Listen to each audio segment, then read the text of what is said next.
Bienvenue à l'inauguration officielle du Centre d'imagerie cérébrale.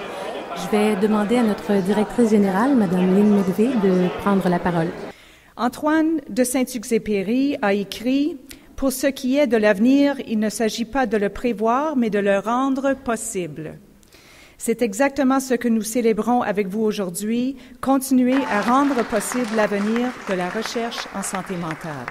So what we hope to understand here is how the brain changes in relation to different diseases, such as schizophrenia, depression, Alzheimer's disease, and use both animal models and human models to understand how these changes occur in the brain with the ultimate goal of devising new treatments to improve cognitive function, emotional function, and general behavior in patients that are suffering from these illnesses. C'est un centre qui est unique parce que, en fait, il intègre la recherche chez l'humain et la recherche chez l'animal.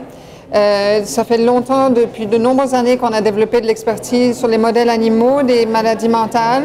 Et en fait, là, on est capable, avec ce centre d'imagerie et l'imagerie animale, de comprendre la connexion entre les neurones, les circuits, l'activation de certains circuits qu'on ne pouvait absolument pas faire avant.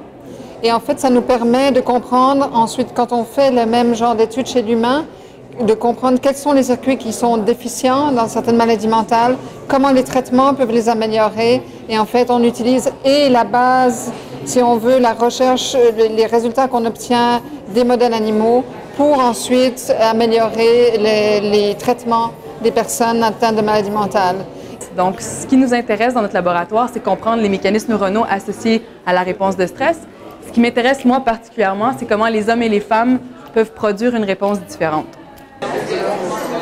Additional strengths about the center is it really will lead to leadership in new technological developments in mental health that is, targeted in mental health, not cancer, not other sorts of disorders, but we're developing new technologies here, such as optogenetics, fMRI. Alors, la technique d'optogénétique est une technique de pointe présentement dans les neurosciences. Il s'agit de stimuler des aires très précises du cerveau et d'une population de neurones très précise avec des fibres optiques, donc de la lumière.